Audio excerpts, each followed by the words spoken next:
नमस्कार। कभी सोचा है कि अमेज़न, गूगल, फेसबुक जैसी कंपनियां रोज़ाना आने वाले करोड़ों, अरबों messages, photos, status updates in सब का हिसाब कैसे रखती हैं? इतना सारा डेटा संभालना कोई मजाक नहीं है। इसका एक बहुत बड़ा राज छुपा है की वैल्यू स्टोर में। हमारे हाथ में जो किताब का चैप्टर है, वो इसी की वैल्यू स्टोर को डिज़ाइन करने के बारे में है। हाँ, सुनने में थोड़ा टेकी लगेगा, पर सच तो ये है कि आज की पूरी डिजिटल दुनिया इसी पर टिकी है। तो आज अपन क्या करने वाले हैं? हम ये समझने की कोशिश करेंगे कि ये सिस्टम असल में काम कैसे करते हैं, इनको बनाने में क्या मुश्किलें आती हैं, और आखिर इनमें ऐसा क्या खास है जो इन्हें इतना पावरफुल और फ्लेक्सिबल बनाता है। तो चलो शुरू करते हैं। सबसे पहले ये भला है क्या की वैल्यू स्टोर? बिल्कुल। आसान भाषा में समझें तो ये एक तरह का डेटाबेस है, लेकिन आम डेटाबेस जैसा नहीं। इसमें हर जानकारी एक जोड़े में रखी जाती है, एक यूनिक की, जैसे कोई चाबी, और उससे जुड़ी वैल्यू यानी वो जानकारी। बिल्कुल वैसे ही जैसे डिक्शनरी में एक शब्द होता है, वो हुई की, और उसका मतलब वो हुई वैल्यू। अच्छा। की एकदम यूनिक होनी चाहिए, जैसे आपका यूजर नेम या ईमेल एड्रेस।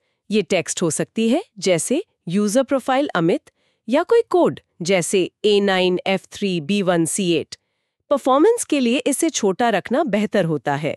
और वैल्यू वो कुछ भी हो सकती है, आपका पूरा प्रोफाइल, दोस्तों की लिस्ट, कोई फोटो, कुछ भी। डेटाबेस खुद वैल्यू को समझने की कोशिश नहीं करता, बस उसे की के साथ संभाल कर रख लेता है। अमेज़न का डायनामो, मेमकैस्ट, रेडिस, ये सब इसी तरह के जाने माने सिस्टम हैं। अच्छा, मतलब सीधा हिसाब। एक पुट की वैल्यू कमांड से डेटा डाला और गेट की कमांड से वापस निकाल लिया। सुनने में तो बड़ा आसान लग रहा है। फिर मुश्किल कहाँ आती है? जब डेटा एक दो नहीं बल्कि खरबों में हो तब। एकदम सही पकड़ा। मुश्किल तब आती है जब स्केल बहुत बड़ा हो। इसीलिए इस चैप्टर का फोकस ऐसे सिस्टम को डिजाइन करने पर है जो छोटे-छोटे डेटा पीस, मतलब 10 केबी से कम, को फटाफट संभाल सके। बहुत सारा डेटा, जिसे हम बिग डेटा कहते हैं, स्टोर कर सके। हाई अवेलेबल हो, मतलब हमेशा चलता रहे, अगर कुछ सर्वर डाउन भी हो जाए तो भी आपका काम न रुके। हम्म। हाई स्केलेबल हो, जरूरत पड़ने पर आसानी से बड़ा या छोटा किया जा सके। और ये बड़ा छोटा होना ऑटोमेटिक हो, मतलब ऑटोमेटिक स्केलिंग। ट्रैफिक बढ़े तो खुद नए सर्वर जुड़ जाए, कम हो तो हट जाए। अच्छा। कंसिस्टेंसी को ट्यून किया जा सके, मतलब डेटा कितना ताज़ा दिखे ये कंट्रोल कर सके। और सबसे ज़रूरी, लेटेंसी कम हो, यानी जवाब जल्दी मिले। अरे बाप रे, ये सब एक साथ! ये तो ऐसा लग रहा है जैसे आप कह रहे हो कि गाड़ी तेज भी चले, माइलेज भी शानदार दे, सस्ती भी हो और दिखने में भी कमाल हो। कहीं ना कहीं तो समझौता करना पड़ता होगा, ट्रेड ऑफ। बिल्कुल, यही सिस्टम डिज़ाइन का सबसे बड़ा चैलेंज है। ट्रेड ऑफ यानी संतुलन साधना। आपको स्पीड, मतलब रीड राइट लेटेंसी, मेमोरी इस्तेमाल, और डेटा कितना पक्का है, कंसिस्टेंसी, इन सब के बीच बैलेंस बनाना पड़ता है। और ये बैलेंस और भी मुश्किल हो जाता है जब हम एक अकेले कंप्यूटर की जगह हजारों कंप्यूटर वाले सिस्टम, डिस्ट्रीब्यूटेड सिस्टम की बात करते हैं। तो एक कंप्यूटर वाला आइडिया क्यों नहीं चलता? शुरू में तो सोच सकते हैं कि चलो एक ही मशीन पर सब डेटा रख लेते हैं मेमोरी में, कोई हैश टेबल बनाकर। हाँ, शुरू करने के लिए ठीक है, पर जैसे ही डेटा बढ़ता है, एक मशीन की मेमोरी जवाब दे जाती है। आप डेटा कंप्रेस कर सकते हैं, या जो डेटा कम इस्तेमाल होता है उसे डिस्क पर डाल सकते हैं। लेकिन अरबों एंट्रीज के लिए नाकाफी है। बड़े स्केल पर काम करने के लिए आपको डेटा को कई मशीनों पर फैलाना ही पड़ेगा। यहीं से डिस्ट्रीब्यूटेड की वैल्यू स्टोर की कहानी शुरू होती है। और जैसे ही हम डिस्ट्रीब्यूटेड यानी कई मशीनों पर फैला हुआ कहते हैं, एक नाम जरूर सुनने में आता है, सीएपी प्रमेय, सीएपी थियरम। ये क्या चीज है? सुनने में बड़ा भारी भरकम लगता है। भारी भरकम है, पर इसका आइडिया बहुत जरूरी है। सीएपी प्रमेय कहता है कि जब आप डेटा को कई मशीनों पर रखते हैं, तो आप एक ही समय पर ये 3 गारंटियां पक्की नहीं कर सकते। पहली, कंसिस्टेंसी, यानी हर कोई, चाहे वो किसी भी मशीन से पूछे, उसे हमेशा डेटा का सबसे लेटेस्ट वर्जन ही मिले, कोई कंफ्यूजन नहीं। ठीक है। दूसरी, अवेलेबिलिटी, यानी सिस्टम हमेशा आपकी रिक्वेस्ट का जवाब दे, चाहे भले ही कुछ मशीनें काम ना कर रही हों, आपको एरर ना मिले। और तीसरी, पार्टीशन टॉलरेंस, यानी अगर मशीनों के बीच नेटवर्क कनेक्शन में गड़बड़ी हो जाए, मतलब पार्टीशन हो जाए, तब भी सिस्टम किसी न किसी तरह काम करता रहे। लेकिन असल दुनिया में तो नेटवर्क में गड़बड़ी होती रहती है। तार कट सकता है, राउटर खराब हो सकता है। मतलब पार्टीशन टॉलरेंस तो हमें चाहिए ही चाहिए, उसे छोड़ नहीं सकते। तो इसका मतलब हुआ कि हमें कंसिस्टेंसी और अवेलेबिलिटी में से चुनना पड़ेगा। या तो हमेशा लेटेस्ट डेटा दिखाओ यानी कंसिस्टेंसी, या हमेशा जवाब दो यानी अवेलेबिलिटी। दोनों एक साथ नहीं। बिल्कुल, यही सीएपी प्रमेय का निचोड़ है। असली दुनिया के डिस्ट्रीब्यूटेड सिस्टम या तो सीपी होते हैं, मतलब कंसिस्टेंसी और पार्टीशन टॉलरेंस को चुनते हैं, सीपी, हाँ। या फिर एपी होते हैं, अवेलेबिलिटी और पार्टीशन टॉलरेंस को चुनते हैं। सीए सिस्टम मतलब कंसिस्टेंसी और अवेलेबिलिटी बिना पार्टीशन टॉलरेंस के सिर्फ थ्योरी में मुमकिन है, असलियत में नहीं। अच्छा, कोई उदाहरण है इसका? हाँ, एक उदाहरण से समझते हैं। मान लीजिए आपका डेटा 3 सर्वर पर कॉपी किया हुआ है, N1, N2, N3। अब किसी वजह से N3 का कनेक्शन बाकी 2 से टूट गया, नेटवर्क पार्टीशन हो गया। ठीक। अब अगर ये सीपी सिस्टम है, जैसे शायद किसी बैंक का सिस्टम, तो वो कहेगा रुको, मैं पक्की नहीं हूं कि N3 के पास लेटेस्ट डेटा है या नहीं, तो जब तक कनेक्शन ठीक नहीं होता मैं N1 और N2 पर कोई नया बदलाव मतलब राइट नहीं करने दूंगा। सिस्टम कंसिस्टेंट रहा पर कुछ देर के लिए अवेलेबल नहीं रहा। समझ गया। और एपी सिस्टम? अगर ये एपी सिस्टम है, जैसे शायद सोशल मीडिया फीड, तो वो कहेगा अरे चलते रहो, N1 और N2 रिक्वेस्ट लेते रहेंगे। हाँ, हो सकता है तुम्हें थोड़ी देर पुराना डेटा दिखे या तुम्हारा नया पोस्ट N3 तक पहुंचने में टाइम लगे, पर सिस्टम चलता रहेगा। यहाँ अवेलेबिलिटी बनी रही पर कंसिस्टेंसी थोड़ी देर के लिए कुर्बान हो गई। अच्छा, तो मतलब ये कि आप किस तरह का ऐप बना रहे हैं उसमें निर्भर करता है कि आप कौन सा ट्रेड ऑफ चुनेंगे। बैंक के लिए डेटा का 100% सही होना ज्यादा जरूरी है, भले ही सिस्टम थोड़ी देर रुक जाए। बिल्कुल। सोशल मीडिया के लिए शायद हमेशा चलते रहना ज्यादा जरूरी है, भले ही फीड एक आध सेकंड लेट अपडेट हो। ये तो वाकई दिलचस्प है। ठीक है, तो हमने मान लिया कि हमें डेटा कई सर्वरों पे फैलाना है और कैप का ध्यान रखना है। अब ये करते कैसे हैं? इस किताब के चैप्टर में डायनामो, कैसेंड्रा जैसे सिस्टम का जिक्र है। सबसे पहली चुनौती तो यही होगी कि डेटा को सर्वरों पे बांटे कैसे। सही, इसे कहते हैं डेटा पार्टीशन। इसके 2 बड़े लक्ष्य हैं। पहला, डेटा सभी सर्वरों पर लगभग बराबर बटे ताकि कोई एक सर्वर ओवरलोड ना हो जाए। दूसरा, अगर हम बाद में नए सर्वर जोड़ें या पुराने हटाएं तो कम से कम डेटा को इधर-उधर हिलाना पड़े। ये कैसे करते हैं? इसका एक बहुत पॉपुलर तरीका है कंसिस्टेंट हैशिंग। सोचिए एक बड़ा सा गोला है, एक रिंग। हम अपने सारे सर्वरों को उस गोले पर अलग अलग जगह रख देते हैं। हाँ। अब जब कोई डेटा आता है, जैसे यूजर प्रोफाइल अमित, हम उसकी की को हैश करते हैं, मतलब एक तरह का फिंगरप्रिंट निकालते हैं। उस हैश से गोले पर एक जगह तय होती है। फिर हम गोले पर घड़ी की सुई की दिशा में चलते हैं और जो पहला सर्वर मिलता है डेटा उस पर डाल देते हैं। सुनने में थोड़ा अजीब है, पर इसका फायदा क्या है? फायदा ये है कि जब आप नया सर्वर जोड़ते हैं या हटाते हैं तो सिर्फ उसके आसपास वाले सर्वरों का थोड़ा सा डेटा हिलता है, पूरे सिस्टम का नहीं। अच्छा। इससे सिस्टम को स्केल करना मतलब बड़ा या छोटा करना आसान हो जाता है। अच्छा। और आप अलग अलग पावर के सर्वर भी इस्तेमाल कर सकते हैं। ज्यादा पावर वाले सर्वर को गोले पर ज्यादा जगह दे दो, मतलब वर्चुअल नोड्स, वो ज्यादा डेटा संभाल लेगा। ओके, तो डेटा बढ़ गया। लेकिन सिर्फ बांटना काफी नहीं है ना। अगर वो सर्वर खराब हो गया जिसपे मेरा डेटा था, तब तो गड़बड़ हो जाएगी। बिल्कुल, यहीं पर डेटा रेप्लिकेशन काम आता है। मतलब डेटा की एक कॉपी नहीं बल्कि कई कॉपियां बनाकर अलग अलग सर्वरों पर रखना। आमतौर पर ये n कॉपियां होती हैं और n आप तय कर सकते हैं, जैसे n बराबर 3। n बराबर 3 मतलब 3 कॉपियां। हाँ, कंसिस्टेंट हैशिंग वाले गोले पर ही जहां आपकी की गिरी थी, वहां से घड़ी की दिशा में चलते हुए पहले n अलग अलग फिजिकल सर्वर चुन लिए जाते हैं और डेटा उन सब पर कॉपी कर दिया जाता है। और ज्यादा सेफ्टी के लिए ये कॉपियां अक्सर अलग अलग बिल्डिंग या शहरों मतलब डेटा सेंटरों में रखी जाती हैं। ठीक है, अब डेटा कई जगह कॉपी हो गया, लेकिन यहाँ एक और समस्या आ गई। अगर मैंने अपना नाम अपडेट किया तो ये अपडेट सभी n कॉपियों तक सही और एक साथ कैसे पहुंचेगा? यहीं पर वो कंसिस्टेंसी वाली बात फिर से आ जाती है ना। हाँ, और यहीं पर कोरम कंसेंसस का कॉन्सेप्ट आता है। कोरम कंसेंसस, इसमें 3 नंबर जरूरी होते हैं, N, W और R। N कुल कितनी रेप्लिका या कॉपियां हैं। ठीक है, जैसे 3। W, जब आप डेटा लिखते हैं मतलब राइट करते हैं तो कम से कम कितनी कॉपियों से हाँ लिख लिया का जवाब एक्नॉलेजमेंट आना जरूरी है। हाँ, और आर, जब आप डेटा पढ़ते हैं मतलब रीड करते हैं, तो कम से कम कितनी कॉपियों से जवाब आना जरूरी है। आर मतलब रीड क्वारम। ठीक है। मान लीजिए n बराबर 3 है। अगर आप w = 1 सेट करते हैं तो राइट बहुत तेज होगा, क्योंकि जैसे ही किसी एक कॉपी ने डेटा लिख लिया आपका काम हो गया।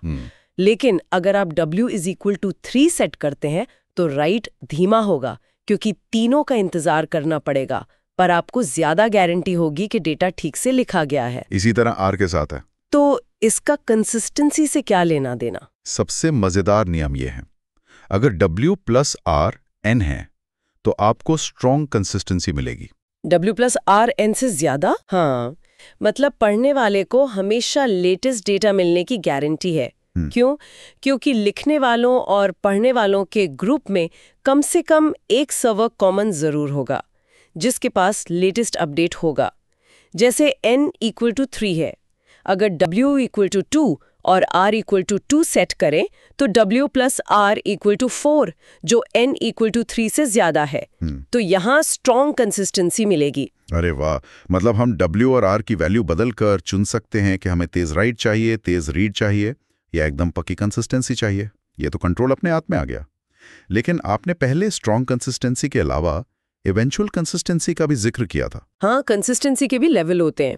स्ट्रॉन्ग कंसिस्टेंसी रीड पर हमेशा सबसे ताज़ा डेटा परफेक्ट पर धीमा हो सकता है। इवेंचुअल कंसिस्टेंसी ये थोड़ा ढीला है। ये कहता है कि अगर आप डेटा लिखना बंद कर दें तो आखिरकार इवेंचुअली सारी कॉपियां एक जैसी हो जाएंगी। बीच में हो सकता है आपको रीड पर थोड़ी देर पुराना डेटा मिल जाए। ये एपी सिस्टम मतलब अवेलेबिलिटी को प्राथमिकता देने वाले अक्सर इसे इस्तेमाल करते हैं। डायनेमो, कैसेंड्रा जैसे सिस्टम इसी पर चलते हैं और इस चैप्टर में भी इसी की सिफारिश की गई है। ठीक है, इवेंचुअल कंसिस्टेंसी समझ आया, पर इसमें एक बड़ा सवाल है। मान लो नेटवर्क में गड़बड़ है और मैंने सर्वर ए पे अपना नाम अमित से अमित कुमार किया और उसी समय किसी और ने सर्वर बी पर मेरा नाम अमित से अमित शर्मा कर दिया। जब नेटवर्क ठीक होगा तो क्या होगा? कंफ्यूजन नहीं हो जाएगा? वेक्टर क्लॉक्स जैसी तकनीकें काम आती हैं। आइडिया यह है कि हर बदलाव को डेटा का एक नया वर्जन माना जाए। जब दो अलग अलग सर्वर एक ही समय पर बदलाव करते हैं तो कॉन्फ्लिक्ट पैदा होता है। वेक्टर क्लॉक्स ये क्या है? वेक्टर क्लॉक्स इसे पहचानने में मदद करता है। इसे ऐसे समझे, हर डेटा आइटम के साथ एक लिस्ट जुड़ी होती है जिसमें लिखा होता है कि किस सर्वर ने उसका कौन सा वर्जन बनाया है।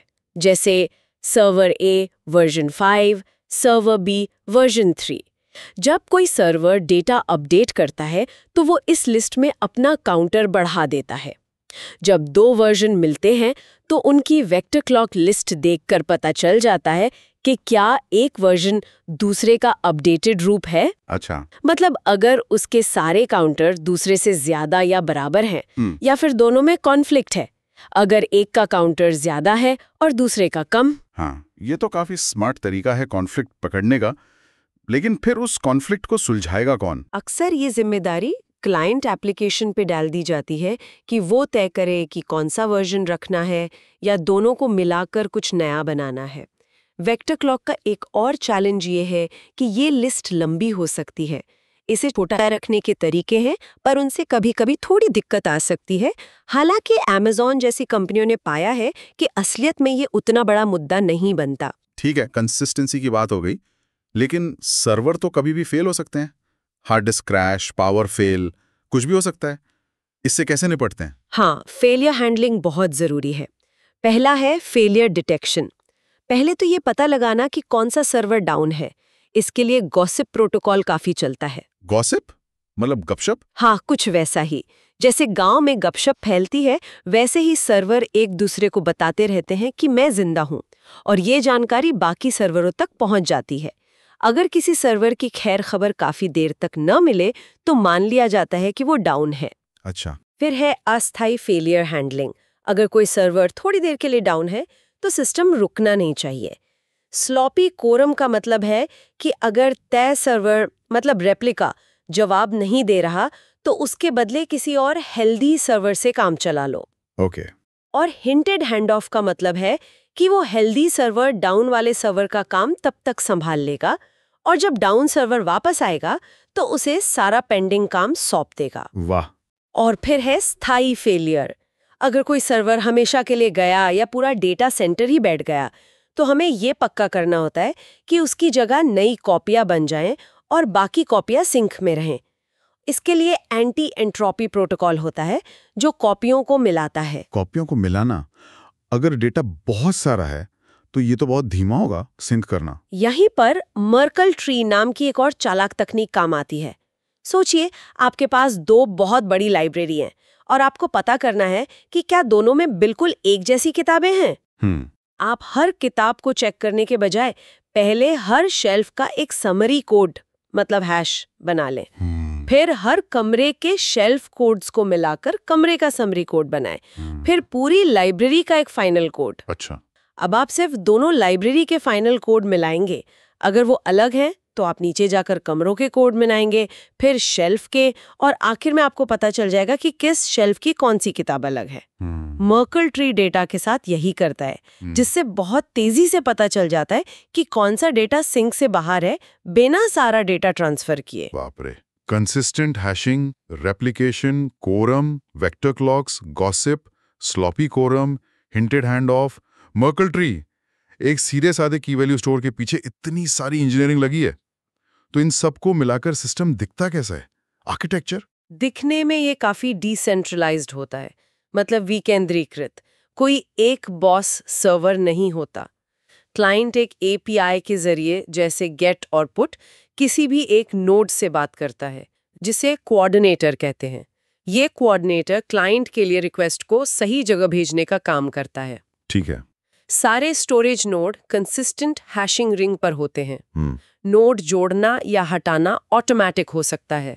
डेटा कई नोड्स पर रेप्लिकेटेड होता है और कोई सिंगल पॉइंट ऑफ फेलियर नहीं होता।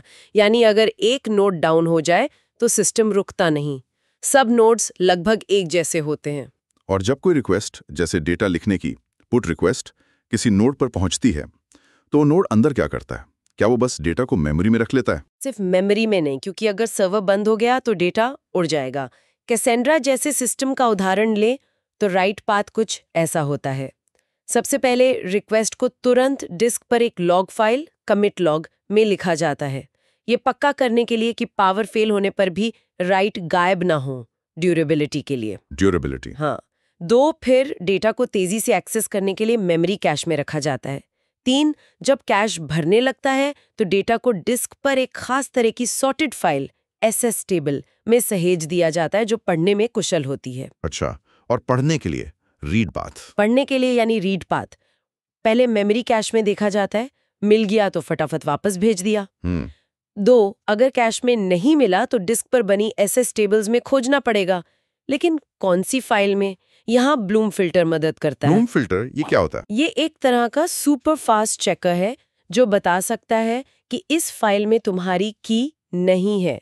ये पक्का बताता है। हाँ, कभी कभी ये गलती से कह सकता है शायद है, लेकिन ये कभी गलत ना नहीं कहता। इससे बहुत सारी फाइलों को बिना खोले ही छोड़ा जा सकता है। कमाल है। 3, जिन फाइलों के लिए ब्लूम फिल्टर कहता है शायद है, सिर्फ उन्हीं को खोलकर डेटा ढूंढा जाता है। 4, डेटा मिलने पर क्लाइंट को भेज दिया जाता है। कमाल है। मतलब एक सिंपल से दिखने वाले काम के लिए कितनी परतें हैं। कंसिस्टेंसी और अवेलेबिलिटी का ट्रेड ऑफ CAP प्रमेय से, फिर डेटा बांटने के लिए कंसिस्टेंट हैशिंग, फेलियर से बचने के लिए रेप्लिकेशन और कोरम, कॉन्फ्लिक्ट संभालने के लिए वेक्टर क्लॉक, सर्वर डाउन होने पर गॉसिप और hinted hand of, data sink रखने के लिए मर्कल ट्री, और फिर तीज रीड राइट के लिए commit log, cash, SS table और ब्लूम फिल्टर। ये तो वाकई सिस्टम डिजाइन की कला है। वो जोड़ती है। और अगर किसी को डायनामो या कैसेंड्रा जैसे असली सिस्टम के बारे में और जानना हो तो उसके रेफरेंस भी दिए गए हैं। तो इस पूरी चर्चा के बाद हमारे सुनने वालों के लिए एक सोचने वाली बात छोड़ते हैं। हमने देखा कि ये सारे design availability, consistency, performance, scalability, इन सब के बीच एक बैलेंस बनाने की कोशिश करते हैं। पर सोचिए, अगर आपका सबसे बड़ा या शायद अकेला लक्ष्य सिर्फ सिस्टम चलाने का खर्चा मतलब कॉस्ट कम करना होता तो आप क्या अलग करते? क्या आप कम सर्वर पर रेप्लिका रखते, मतलब N घटाते, या W और R को कम रखते ताकि सस्ते धीमे सर्वर से भी काम चल जाए, या शायद कम डेटा सेंटर इस्तेमाल करते? ये सोचना दिलचस्प होगा कि सिर्फ कॉस्ट को ध्यान में रखकर डिज़ाइन कैसे बदल सकता है। आज इस दिलचस्प और गहरी बातचीत के लिए बहुत बहुत धन्यवाद।